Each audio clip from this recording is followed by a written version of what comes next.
સુરતના સલાબતપુરા વિસ્તારમાં માનવતાને શર્મસાર કરતી ક્રૂર હત્યાનો પર્દાફાશ થયો છે. પતિ વિશાલ સાલ્વીએ પત્ની શિલ્પાની હત્યા કરીને લાશ લાકડાની પેટીમાં પેક કરીને સિમેન્ટનું પ્લાસ્ટર લગાવ્યું. પુરાવા મેટાવા લાશને સહારા દરવાજા પાસે કાગજીની ચાલના જૂના મકાનમાં છુપાવી. હત્યા બાદ 5 દિવસ સુધી આરોપી પત્નીની લાશ સાથે જ ઘરમાં રહ્યો હતો. પત્ની ગુમ હોવાનું નાટક રચીને પોલીસ અને પરિવારને છેતરતો રહ્યો. સસરાને ફોન પર કહ્યું શિલ્પાની હોસ્પિટલ પાસે ઉતારી ત્યારથી ગુમ છે.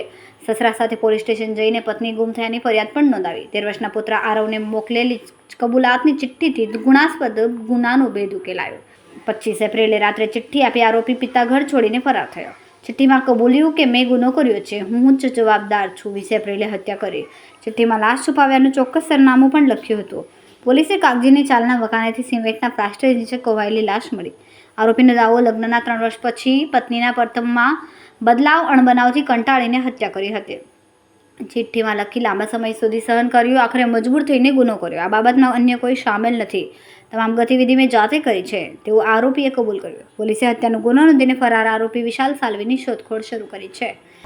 ગોડાદરા પોલીસ સ્ટેશનમાં 2 દિવસ પહેલાં એક વિશાલ રણછોડભાઈ સાલ્વી કરીને 40 વર્ષના વ્યક્તિ આવ્યા હતા અને એણે ગોડાદરા પોલીસ સ્ટેશનમાં પોતાના વાઇફના મિસિંગ વિશેની ફરિયાદ દાખલ કરાવી છે, જેમાં એણે ડિટેલ આપી છે કે 4 દિવસ પહેલાં એ પોતાના ગોડાદરા વિસ્તારના ઘરમાંથી નીકળ્યા હતા 2 વ્હીલર પર પોતાના વાઇફને લઈને અને કામથી માન દરવાજા પાસે એમને ડ્રોપ કર્યા હતા અને ત્યારથી એ મિસિંગ છે.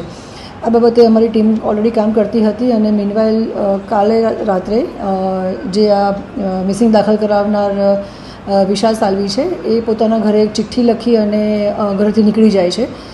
પોલીસ તપાસ દરમિયાન પોલીસ પણ ઇન્વેસ્ટિગેશન મિસિંગની કરી રહી હતી, એટલે એમના ફેમિલી મેમ્બરના કોન્ટેક્ટમાં હતા અને એમના જે ભોગ બનનાર અને જે હસબન્ડ છે વિશાલ, એના ઘરે એના દીકરા પાસેથી એક ચિઠ્ઠી મળે છે, જે ચિઠ્ઠીમાં વિશાલ લખીને જતા રહે છે કે ભાઈ મારી ભૂલ થઈ ગઈ છે અને આ રીતે એક ઘટના બની ચૂકી છે. એ સંદર્ભે પોલીસે તપાસ કરતાં જ્યારે ખબર પડી કે એનું જૂનું ઘર માન દરવાજા પાસે છે, તો બંધ મકાનમાંથી એક લાકડાના બક્સામાં ડેડ બોડી મળે છે. જે FSR રિપોર્ટ અને પ્રાઇમરી જે ઇન્વેસ્ટિગેશન અમારું પોલીસનું રહ્યું છે એમાં ખ્યાલ આવે છે કે 4 થી 5 દિવસ પહેલાંની કદાચ ડેડ બોડી હોઈ શકે છે. ડેડ બોડી થોડી ફૂલેલી હાલતમાં મળી આવે છે. બોડી પર સ્કાર પણ છે અને જેણે પણ આ કૃત્ય કર્યું છે એણે રો સિમેન્ટ પણ આ બોડી પર નાખેલો છે.